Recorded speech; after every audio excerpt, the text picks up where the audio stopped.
In February 2026, everything shifts. Saturn marches into fiery Aries until 2028, and Neptune begins a 14-year journey through the same sign, making a rare and powerful conjunction that will reshape the way we dream and build and lead.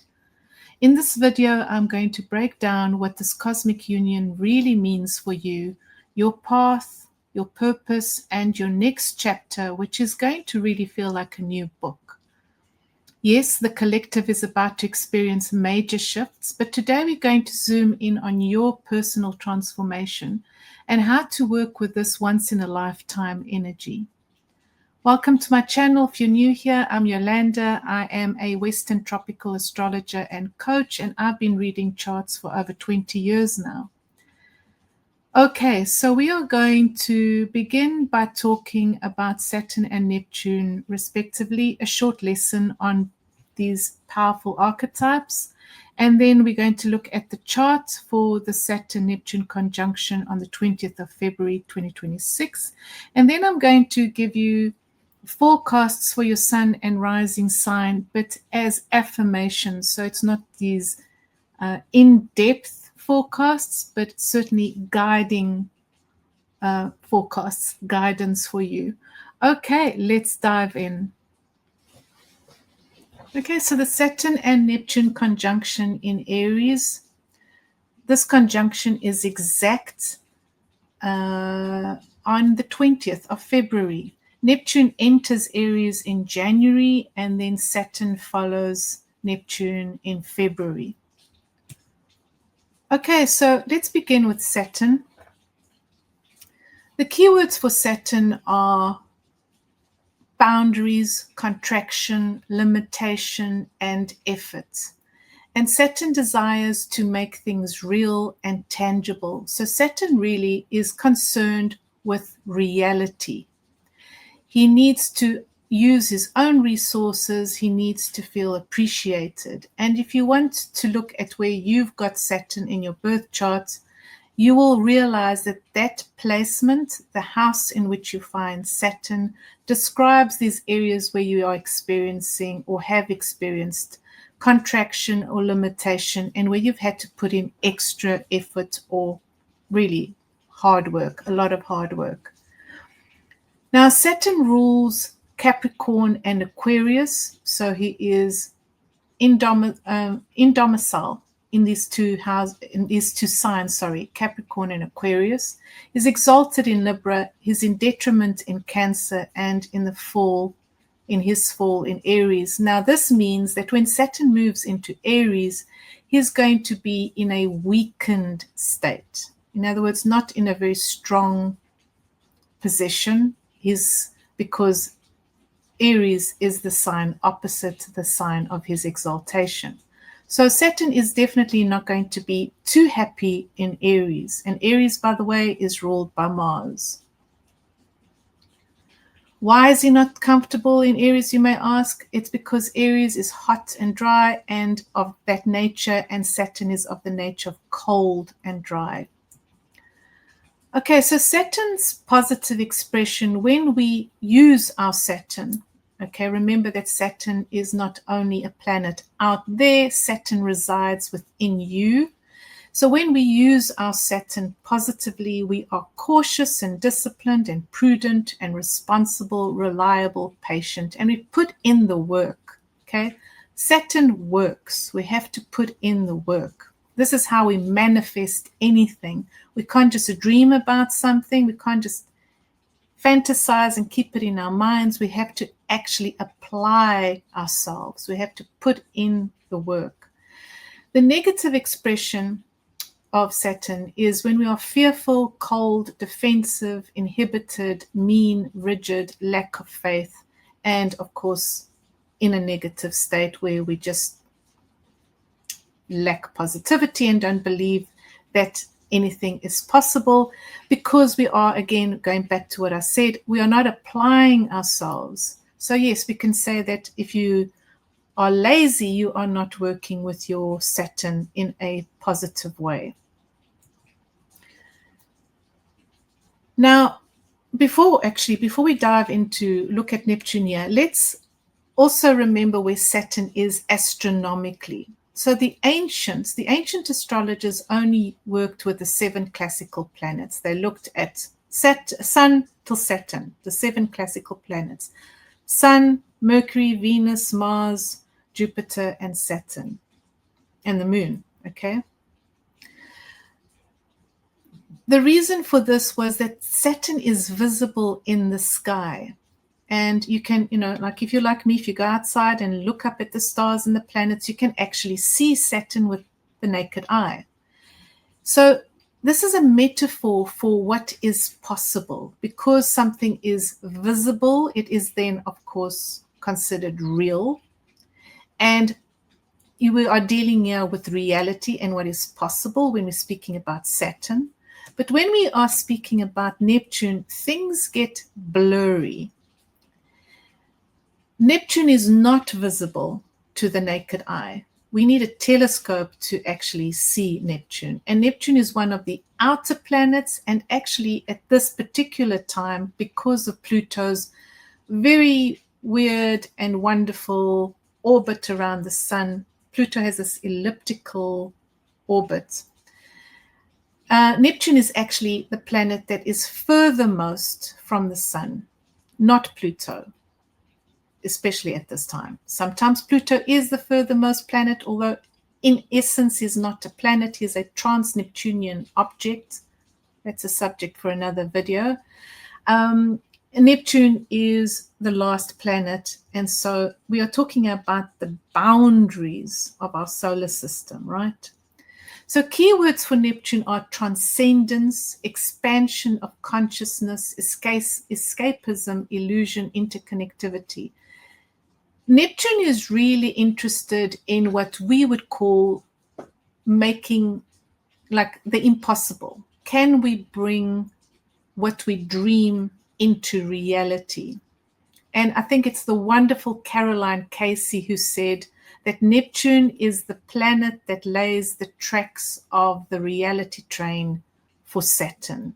Okay, I highly recommend Caroline Casey's work, by the way. Wonderful astrologer. So yeah, I'm going to repeat that again. Neptune is the planet that lays the tracks, that lays the tracks of the reality train for Saturn. You have to first dream something. You have to think of it, imagine it. Sorry, not think of it. You have to imagine it. Apply your imagination for something to become real. Everything begins with your imagination. And Neptune desires to escape reality and physical limitations. The reason for this is Neptune is the higher octave of Venus, according to modern astrology, and he just wants to unite everything. He wants to be part of all that is. Okay, he wants to just dissolve into everything. Neptune rules Pisces, is exalted in Leo, in detriment in Virgo, and the sign of his fall is Aquarius. I love this saying by Pierre de Teilhard Chardin. Pierre de Teilhard Chardin was a Jesuit priest and philosopher, a fantastic mystic, just a wonderful mystic. Everyone should read his work. He was actually banned by the Catholic Church for his spiritual truths. Pierre de Teilhard Chardin said this, and this really describes Neptune's essence beautifully. And of course, Pierre de Teilhard Chardin had a very strong Neptune. He had Neptune in the 12th house. He had a bunch of planets in the 12th house, but Neptune was one of them. The truth is indeed that love is the threshold of another universe, beyond the vibrations with which we are familiar. The rainbow-like range of its colors is still in full growth. But for all the fascination that the lower shades have for us, it is only towards the ultra that the creation of light advances. It is in these invisible, and we might almost say immaterial zones, that we can look for true initiation into unity. The depths we attribute to matter are no more than the reflections of the peaks of spirit. And people, let me highlight here what he said here. An initiation into unity. Let me move my cursor there. This is where we are heading with this conjunction, an initiation into unity. For those of us who have not experienced this feeling of being at one with the universe. Okay, now how do we express Neptune in a positive manner? Well, we apply our imaginations. We work with our imagination. Your imagination is your most powerful faculty. The fact that you can imagine things.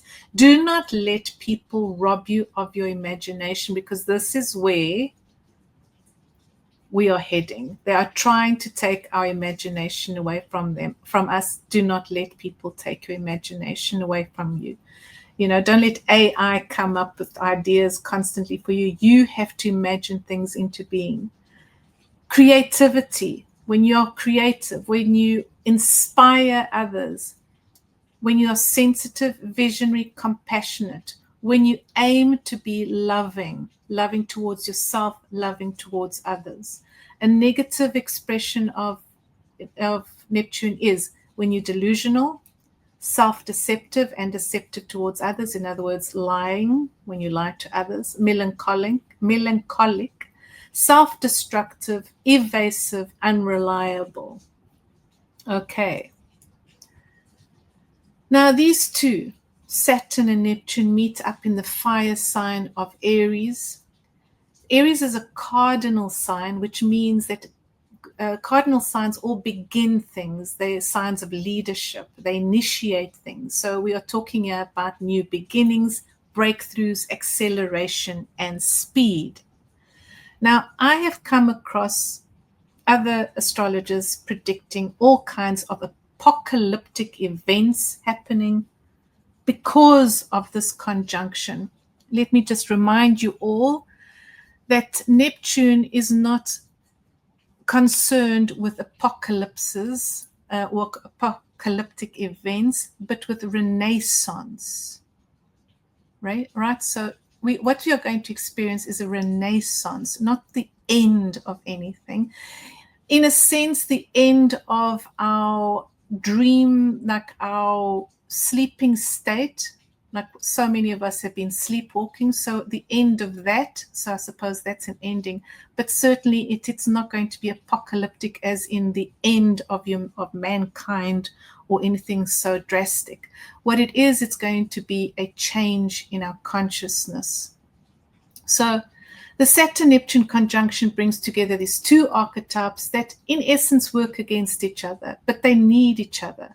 Saturn wants to build strong structures and make things real, while Neptune wants to dissolve structures. So Neptune wants to dissolve whatever is in the way of your creative truth and your creative potential. How are they going to work together in Aries? Well, if you don't like the dream you're currently living, you can always undream it.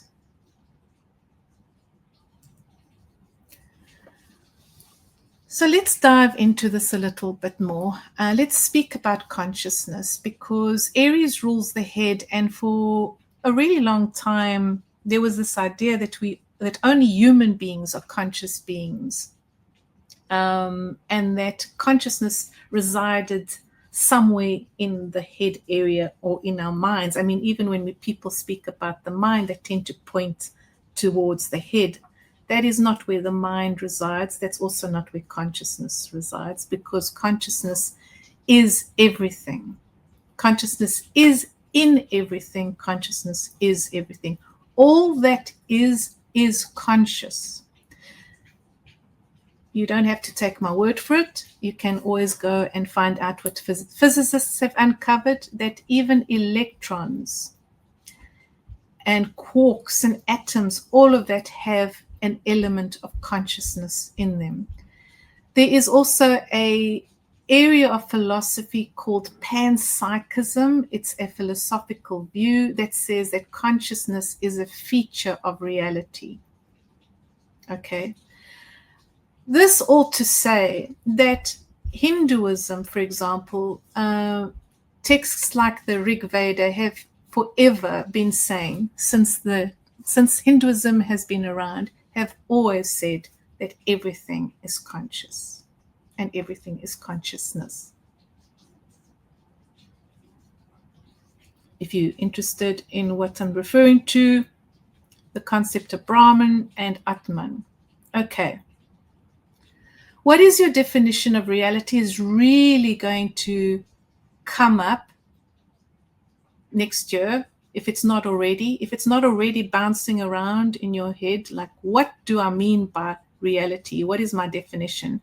And how do I actually make things real? These are questions for reflection. Okay. So, consciousness. Are there qualities of consciousness? Yes, there are qualities of consciousness. And this is going to be very important going forward. I mean, starting from this moment. Are you operating, moving through the world in a low level consciousness? In other words, ego focused, constantly creating drama. You just want drama in your life and you don't feel alive without drama. Or are you focused on small picture thinking and fear-based thinking? Is this where you are coming from? I think it was Deepak Chopra, by the way, who said that consciousness walks before or comes before reality. So remember that. So if you're operating from a low level consciousness, small picture thinking, fear-based thinking, then of course that is going to manifest in your reality. You're just going to keep creating more of it, more drama, more fear, more things to be fearful of, right? More things to worry about. Whereas if you're coming from or operating from a level of high consciousness, you are creative. You understand that you are here to create. You are courageous, you're generous and giving, and you are guided by your intuition. I sometimes get asked by people who, don't feel like they are intuitive. Everyone is intuitive, by the way, but if you feel that you're not intuitive, the chances are you are just so highly distracted that you don't have the space, the silence required to just hear yourself. So if you are feeling like there's just too much noise and you're not an intuitive person, trust me, you are intuitive. We are all intuitive. You just have to find stillness, space of stillness, where there is no distractions, no phones, no people, just you alone listening to yourself, your truth, your voice, right? Your inner voice. So this conjunction will reshape our reality, expose our illusions, change the story we tell ourselves about ourselves, the world, and our place in the world, and reconnect us with our self-authority and agency. And what do I mean by self-authority? I mean our values. It will reconnect you with your true values and your desires. There was a foreshadowing of what this conjunction is going to bring for you from especially during the time that Saturn is in Aries from now until 2028, or rather from February 2026 to 2028. And this foreshadowing occurred between 25 May and 1 of September. So think back to that time and see what was going on in your life, or how you were feeling, how you were thinking. Now, there are 2 affirmations I'd like you to start, or 2 mantras, and this is for all signs. I shed the false self and courageously show up as my authentic self. I align only with what is truly for me and not with what is expected of me. Now, it's important to remember that Aries is a sign where it's the first sign of the zodiac. It is where we form our identities, where our self is shaped. It is the fire of creativity, the fire of spirit. And it's the sign that reminds us that our fire is not just for others, our fire is for ourselves. All that fire is for ourselves, for our ability to create and to inspire. Okay. When you're creating, you are also inspiring others, whether you know this or not. You don't have to be inspiring thousands of people. You could just be inspiring one person and changing their lives just by being you and by being true to yourself. Okay. Remember this. This is very important for next year. Okay, I think before we do the affirmations, let's quickly look at the chart for the conjunction itself. Where is that? Okay, so here is the chart for the conjunction. We have Saturn conjunct Neptune in Aries at 0 degrees, and they are in a supportive sextile to Pluto. Pluto is assisting us in taking back our power. Now, hold on, that's going to be the ice machine in the background now. So let me have a drink while that ice machine makes a noise.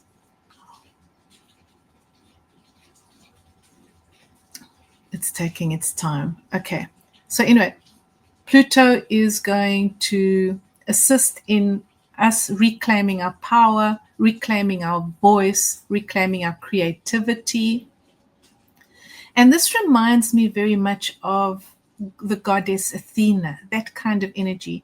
Athena was born from Zeus's head, and she's the goddess of wisdom and also a very powerful warrior. And there is this warrior energy present while Saturn is cruising through, Saturn and Neptune, while they are cruising through Aries. Neptune is more of a spiritual warrior. Saturn is more of like a wise and elderly warrior. Okay. He comes with a lot of wisdom and experience. Then in April next year, Uranus moves into Gemini and assists us in awakening. So this Pluto helping us rediscover or reconnect with our voice and our power and our creativity is not going to be painless. There for sure is going to be drama in your life as you start realizing certain things and you start taking back your power, and possibly, hardships, all kinds of hardships. It depends on where Aries falls in your birth chart. Really, it's your Aries part in your birth chart that is going to be experiencing this complete awakening and renaissance, this rebirth. Okay. Right, let's go back to the forecast. Aries, this is your mantra going forward. I let go of the false self and courageously show up as my true and vibrant self. Taurus, I follow inner guidance and align with opportunities for my growth and not my fears. Gemini, false friendships fall away as I boldly connect with my tribe. Cancer, I pursue my career goals with gusto and fearlessly take up space. Leo, I share my knowledge and wisdom in order to transform resistant structures. Virgo, I experience a rebirth and forge new meaning as I confidently reconnect with my own magic. Libra, relationships that do not serve my good fall away or are transformed by my willingness to grow. Scorpio, I create a daily routine that motivates me to live from my center and center. Sagittarius, I dance with inspiration and boldly and unapologetically share my creation with others. Capricorn, I create a home that reflects my creative spirit. Aquarius, I communicate my truth, and this opens new and exciting channels of opportunity. Pisces, the floodgates of abundance and prosperity open when I give up the distractions and commit fully to realizing my dreams. Okay, my friends, thank you for watching until the end. If you found this video helpful, educational, please do remember to subscribe if you haven't subscribed yet. please like, and I do love your comments. So leave a comment if you found this helpful, or if you have a question, if you want me to speak more on something I mentioned here, then let me know. Okay,